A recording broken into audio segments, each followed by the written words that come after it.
2 Chroniques, chapitre 10.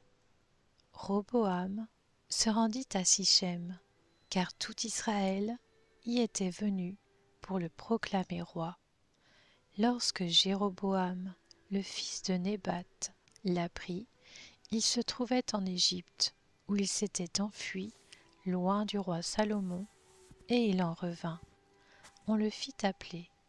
Jéroboam et tout Israël vinrent alors trouver Roboam et lui dirent : Ton père a exercé une dure domination sur nous. Maintenant, allège le dur service et la domination particulièrement lourde que nous a imposé ton père, et nous te servirons. Il leur répondit : Revenez vers moi dans 3 jours. Et le peuple s'en alla. Le roi Roboam consulta les anciens qui avaient été au service de son père Salomon pendant sa vie. Il leur demanda : Que me conseillez-vous de répondre à ce peuple ? Voici ce qu'ils lui dirent : Si tu fais preuve de bonté envers ce peuple, si tu les accueilles favorablement en leur adressant des paroles bienveillantes, ils seront pour toujours tes serviteurs. Mais Roboam délaissa le conseil que lui donnaient les anciens et consulta les jeunes qui avaient grandi avec lui et qui faisaient partie de son entourage. Il leur demanda : Que me conseillez-vous de répondre à ce peuple ? Ils me tiennent ce langage, allège la domination que ton père nous a imposée. Voici ce que lui dirent les jeunes qui avaient grandi avec lui. Le peuple t'a tenu ce langage. Ton père nous a imposé une domination particulièrement lourde, mais toi, allège son poids. De ton côté, dis-leur : Mon petit doigt est plus gros que les reins de mon père. Mon père vous a imposé une domination particulièrement lourde, eh bien, moi je la rendrai plus lourde encore. Lui vous a puni avec des fouets, moi je vous punirai avec des fouets munis de pointes. Jéroboam et tout le peuple vinrent trouver Roboam le 3e jour, conformément à ce qu'avait dit le roi : Revenez vers moi dans 3 jours. Le roi leur répondit avec dureté. Le roi Roboam délaissa le conseil des anciens et leur dit, d'après le conseil des jeunes : Mon père vous a imposé une domination particulièrement lourde, moi, je la rendrai plus lourde encore. Lui vous a puni avec des fouets, moi, je vous punirai avec des fouets munis de pointes. Ainsi, le roi n'écouta pas le peuple. Cela fut en effet conduit par Dieu, pour que s'accomplisse la parole que l'Éternel avait dite par l'intermédiaire d'Akija de Silo à Jéroboam, le fils de Nébat. Comme le roi ne les écoutait pas, tous les membres du peuple d'Israël lui répondirent : Quelle part avons-nous avec David ? Nous n'avons pas d'héritage avec le fils d'Isaïe. À tes tentes, Israël. Maintenant, occupe-toi des tiens, David. Et tout Israël retourna dans ses tentes. Les Israélites qui habitaient les villes de Juda furent les seuls qui reconnurent Roboam comme roi. Alors le roi Roboam envoya Adoram, qui était préposé aux corvées, vers les Israélites, mais ils le lapidèrent et il mourut. Le roi Roboam s'empressa de monter sur un char pour se réfugier à Jérusalem. C'est ainsi qu'Israël s'est détaché de la famille de David jusqu'à aujourd'hui. 2 Chroniques, chapitre 11. À son arrivée à Jérusalem, Roboam rassembla la communauté de Juda et de Benjamin, soit 180 000 hommes d'élite aptes à la guerre, pour qu'ils combattent contre Israël, afin de le ramener sous sa domination. Mais la parole de l'Éternel fut adressée à Shemaïja, l'homme de Dieu.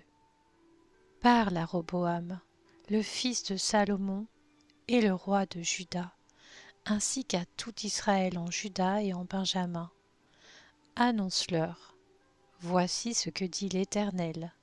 Ne montez pas faire la guerre à vos frères, que chacun de vous reparte chez lui, car c'est de moi que vient cette situation. » Ils obéirent aux paroles de l'Éternel et firent demi-tour, renonçant à marcher contre Jéroboam. Roboam siégea à Jérusalem et construisit des villes fortifiées en Juda. Il reconstruisit Bethléem, Étam, Tekoa, Beth-sur, Soko, Adulam, Gath, Marécha, Tsif, Adoraïm, Lakis, Azeka, Tsoréa, Ajalon et Hébron, qui se trouvaient en Juda et en Benjamin, et il en fit des villes fortifiées. Il fortifia leurs remparts et y établit des commandants ainsi que des entrepôts pour les vivres, l'huile et le vin. Il dota chacune de ces villes de boucliers et de lances, et il les fortifia grandement.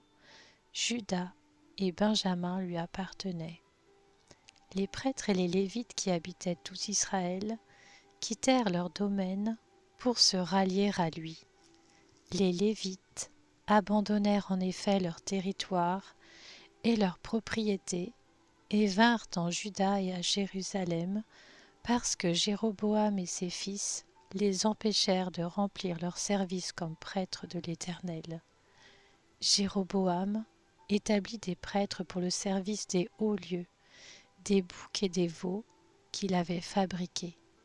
Les membres de toutes les tribus d'Israël qui avaient à cœur de rechercher l'Éternel, le Dieu d'Israël, suivirent les Lévites à Jérusalem pour offrir des sacrifices à l'Éternel, le Dieu de leurs ancêtres. Ils renforcèrent ainsi le royaume de Juda et consolidèrent la royauté de Roboam, fils de Salomon, pendant 3 ans. En effet, ils marchèrent pendant 3 ans sur la voie de David et de Salomon. Roboam prit pour femme Mahalat. Elle était la fille de Jérimoth, lui-même fils de David, et d'Abicaïl, une fille d'Éliab, fils d'Isaïe. Elle lui donna des fils, Jeush, Shemaria et Zaham. Après elle, il prit Maaka, petite fille d'Absalom. Elle lui donna Abijah, Ataï, Tisa et Shélomith. Roboam aimait Maaka, la petite fille d'Absalom, plus que toutes ses femmes et concubines. Il eut 18 femmes et 60 concubines, et il eut 28 fils et 60 filles. Roboam donna le premier rang à Abijah, qui était un fils de Maaka, et l'établit chef parmi ses frères, car il voulait le faire roi. Il agit avec discernement en dispersant tous ses fils dans toutes les régions de Juda et de Benjamin, dans toutes les villes fortifiées. Il leur fournit des vivres en abondance et demanda pour eux un grand nombre de femmes.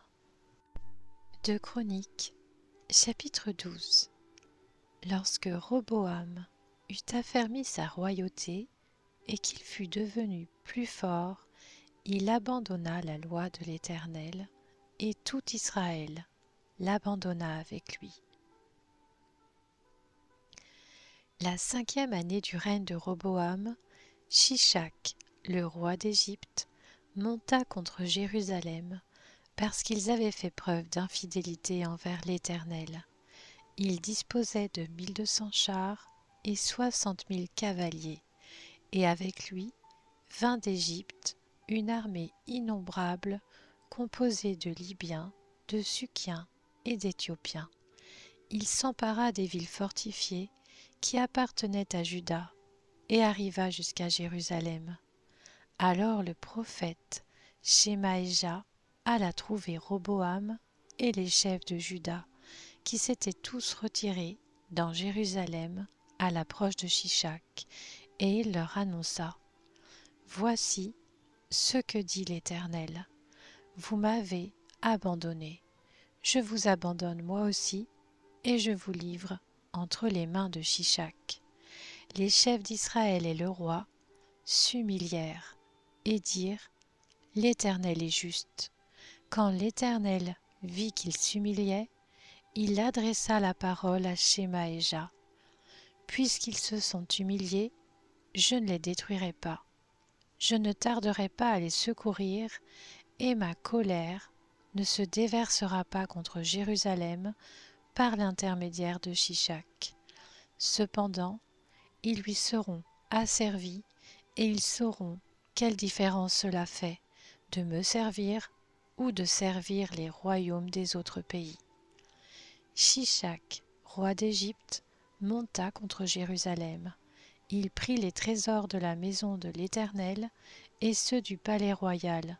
Il prit tout. Il prit les boucliers en or que Salomon avait faits.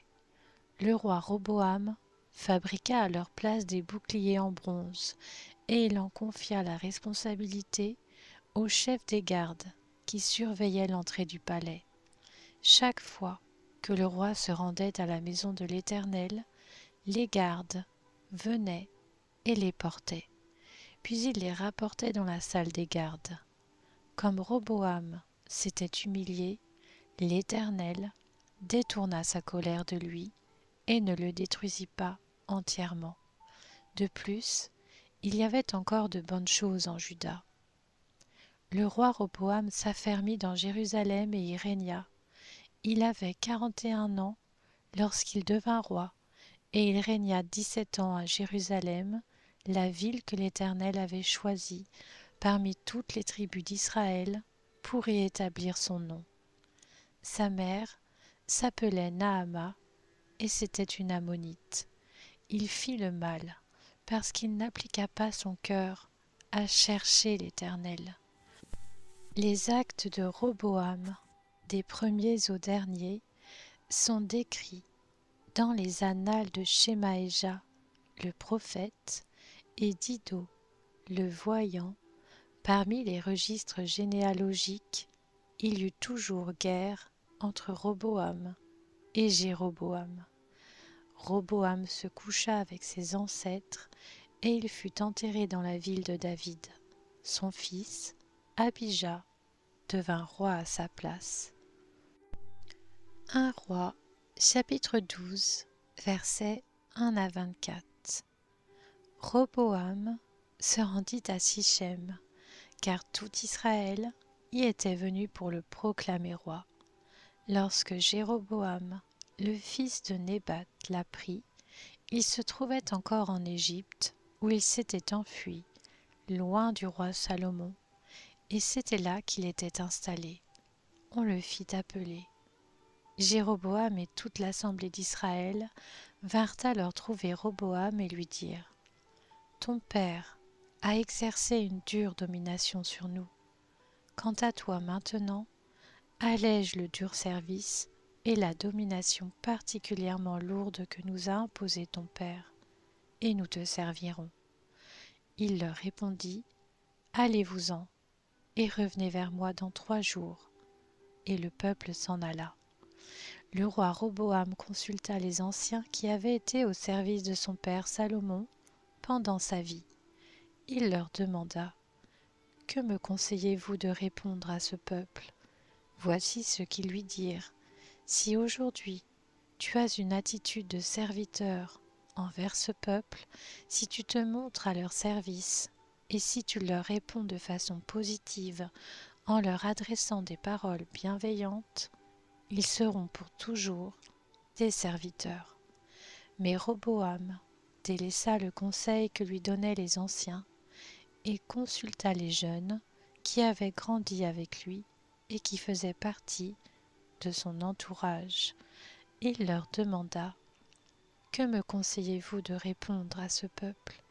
Ils me tiennent ce langage: Allège la domination que ton père nous a imposée.